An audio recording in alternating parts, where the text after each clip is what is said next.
आगे और समाजवादी पार्टी ने 6 उम्मीदवारों के नामों का ऐलान कर दिया है। बड़ी खबर आपको बता रहे, बिजनौर से यशवीर सिंह, नगीना से मनोज कुमार और मेरठ से भानु प्रताप सिंह तो अलीगढ़ से विजेंद्र सिंह का नाम शामिल है। तो साथ ही साथ हाथरस से जसवीर, वाल्मीकि लालगंज से दारोगा सरोज और एसपी ने भदोही सीट से तृणमूल कांग्रेस को दी है, यानी कि एक सीट टीएमसी को दी गई है। तो होगा पीडीए के नाम अब की एकजुट मतदान। और लोकसभा चुनाव को लेकर सपा ने प्रत्याशियों का नामों की घोषणा कर दी है।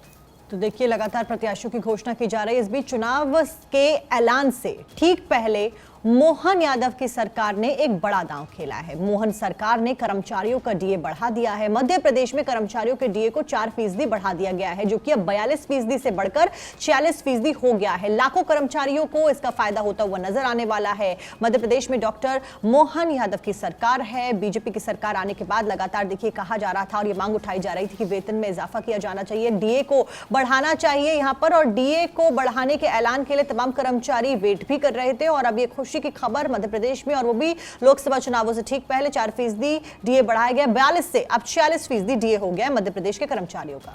बिल्कुल, इससे जो सरकारी कर्मचारी हैं उनके लिए तो ये गुड न्यूज़ से खुशखबरी है, क्योंकि डीए बढ़ चुका है। आगे बढ़ेंगे लोकसभा चुनाव से पहले, क्योंकि एमपी में प्रशासनिक फेरबदल। ऐसे में सीएस वीरा राणा को 6 महीने का एक्सटेंशन दिया गया है। फिर 24 घंटे में 100 आईएएस आईपीएस का तबादला इनको बदल डाला। भोपाल, इंदौर, इसके अलावा सतना निगम के आयुक्त बदले हैं। 4 जिलों में भी नए कलेक्टर, 15 जिलों के एसपी भी बदले गए हैं। गौरव राजपूत बने हैं गृह विभाग में ओएसडी। दैनिक भास्कर में प्रमुखता से खबर छपी है। और देखिए किस तरीके से यहाँ पर लोकसभा चुनाव से पहले एमपी में ये प्रशासनिक फेरबदल है। हालांकि रूटीन एक्सरसाइज भी इसे कहा जाता है, जिस तरीके से अफसरों के तबादले किए जाते हैं।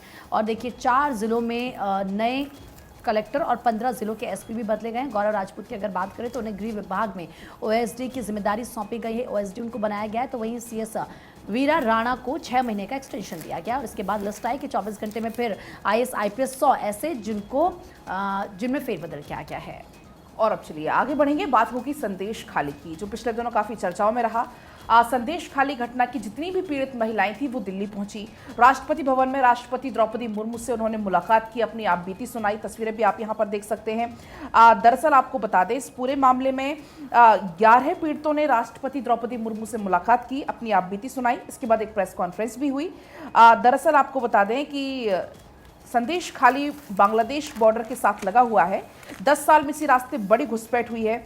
उन्होंने ये भी आगे कहा कि शाहजहां शेख के फैन उसे बंगाल टाइगर बुलाते थे। संदेश खाली के लोगों को हक मांगने की कोशिश करते थे, तो शाहजहां शेख ने के लोगों के जो लोग हैं वो बम गोले वो फेंकते थे।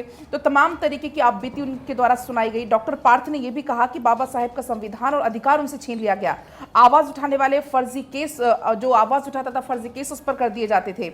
देश जानता है कि संदेश खाली में क्या हो रहा है, और राष्ट्रपति से मुलाकात करके इन तमाम मुद्दों को उठाया गया। तो ये 11 पीड़ित थे कुल, जो कि उनसे मुलाकात की, अपनी उनके द्वारा आपबीती सुनाई गई। दरअसल इस पूरे मामले में आपको बता दें कि संदेश खाली की टीम पर जब हमला हुआ, शाहजहां शेख पर अब शिकंजा भी लगातार कसते जा रहा है। उसकी मुश्किलें भी अब लगातार बढ़ती हुई इसमें नजर आ रही हैं। बढ़ती खबरों में आगे, मोदी का सम्मान लेकिन हाजीपुर से लड़ने का ऐलान। पशुपति पारस ने दिखाए तेवर और बीजेपी की लिस्ट का अब उन्हें इंतजार है। पशुपति पारस का बड़ा स्टेटमेंट सामने आया, बीजेपी की लिस्ट का इंतजार करेंगे, अगर सम्मान नहीं मिला तो विकल्प खुले हैं। देखिए साफ साफ शब्दों में अगर पशुपति पारस के इस स्टेटमेंट को समझा जाए तो बगावती तेवर कहीं ना कहीं नजर आ रहे हैं। और हाजीपुर में भतीजे को चुनौती देने के लिए अब चाचा की तैयारी साफ तौर पर यहाँ पर नजर आ रही है। देखिए राष्ट्रीय लोक जनशक्ति पार्टी यानी कि रालोजपा प्रमुख और केंद्रीय मंत्री पशुपति पारस ने कहा कि हाजीपुर सीट से लोकसभा चुनाव लड़ेंगे। उन्होंने साफ कहा है और उन्हें बस अब बीजेपी की लिस्ट का इंतजार है। और भाजपा पर उनकी पार्टी के साथ न्याय नहीं करने का आरोप लगाते हुए पारस ने संकेत दिया कि वो सत्तारूढ़ राष्ट्रीय जनतांत्रिक गठबंधन से बाहर निकल सकते हैं। पारस ने कहा कि मेरा पार्टी कहीं भी जाने को स्वतंत्र है। साक्षी बिल्कुल, और आगे बढ़ते हुए अगली खबर का रुख करते हैं। आपको बता दें कि मोदी का सम्मान और हाजीपुर से लड़ने का ऐलान किया है। और झारखंड दौरे पर रक्षा मंत्री राजनाथ सिंह रहने वाले हैं। चतरा के इटखोरी में रक्षा मंत्री ने भद्रकाली मंदिर में पूजा अर्चना भी की, वो दौरे पर थे। इस बीच बूथ स्तरीय कार्यकर्ता सम्मेलन में शिरकत उनके द्वारा की गई और पूजा अर्चना करते हुए तस्वीरें आपकी स्क्रीन पर। बिल्कुल तस्वीरें दिखा रहे हैं झारखंड दौरे पर रक्षा मंत्री राजनाथ सिंह, और देखिए बूथ स्तरीय कार्यकर्ता सम्मेलन में भी शिरकत रक्षा मंत्री की तरफ से की गई। इसके अलावा चतरा के इटखोरी में भद्रकाली मंदिर में उन्होंने पूजा अर्चना की तस्वीरें भी आपको दिखा रहे हैं। बात बिहार की करेंगे। नीतीश कैबिनेट का विस्तार, बीजेपी से 12 और जेडीयू से 9 मंत्रियों ने शपथ ली। मंगल पांडे, अशोक चौधरी, रेणु देवी फिर से मंत्री बने।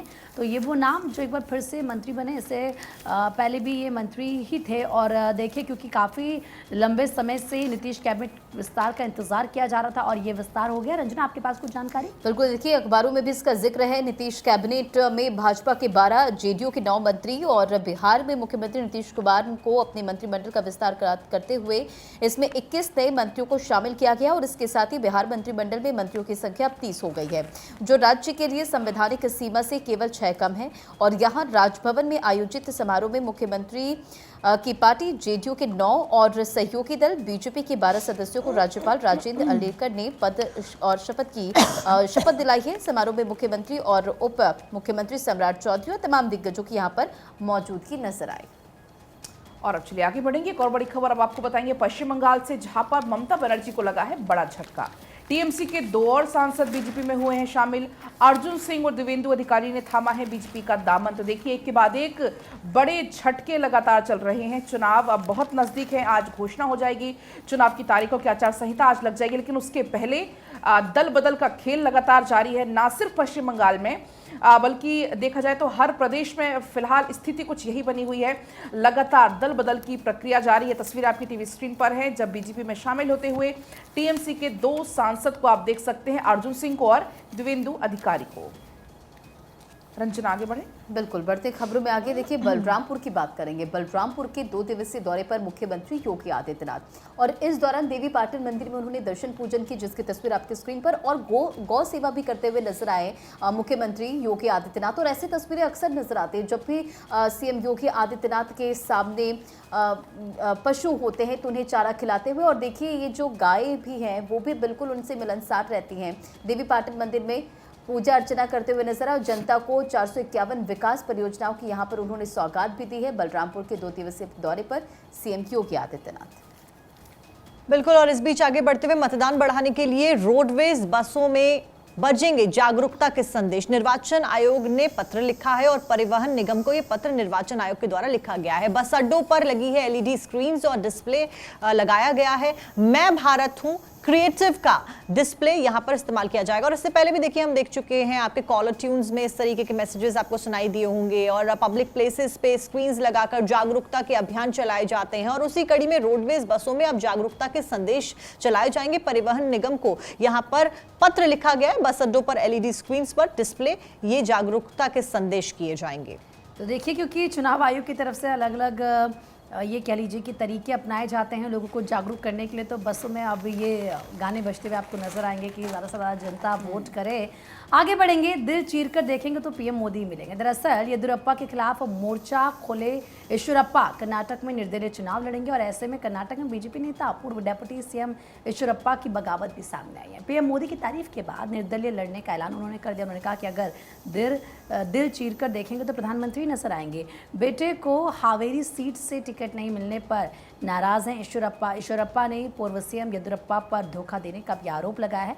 नवभारत टाइम्स की ये खबर और प्रमुखता से इस खबर को वहाँ पर जगह दी गई है। लेकिन आप देखिए किसी के टिकट कटते हैं, किसी को टिकट मिलता है, नाराज़गी भी सामने आती है और यही सिलसिला इस वक्त सामने आ रहा है कर्नाटक में, जहाँ पर बीजेपी नेता येदियुरप्पा ने बगावत कर दिए। बेटे को टिकट नहीं मिला तो नाराज़गी उनके सामने आ गई।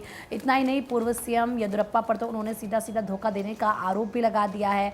हालांकि एक तरफ बगावत कर रहे हैं, नाराज़गी दिखा रहे हैं, लेकिन दूसरी तरफ वो ये भी बताने की कोशिश कर रहे हैं कि प्रधानमंत्री नरेंद्र मोदी जो भी काम देंगे मैं उसको स्वीकार करूंगा, क्योंकि ये वो कह रहे हैं कि मेरे दिल में उनके लिए बहुत जगह, बहुत सम्मान है। और जी कुछ कहना चाहिए रंजना? हाँ बिल्कुल, तो बढ़ेंगे खबरों में आगे। देखिए एलएसी पर स्थिर लेकिन संवेदनशील सेना प्रमुख मनोज पांडे का बयान सामने आया और उस बयान का पहले जिक्र करेंगे और फिर तमाम बड़ी खबरें भी आपको बताते चलेंगे। सीमा पर किसी भी स्थिति से निपटने को हम सक्षम हैं और सैनिकों की तैनाती व अन्य सैन्य सुविधाएं बढ़ाकर बेहद मजबूत स्थिति में है। ये सेना प्रमुख का आपको बयान बता रहे हैं और दैनिक जागरण के हवाले से यह खबर है। देखिए इस बीच आगे बढ़ते हुए नौसेना ने एक और समुद्री हमला किया विफल। बांग्लादेशी जहाज मुक्त कराया नौसेना ने।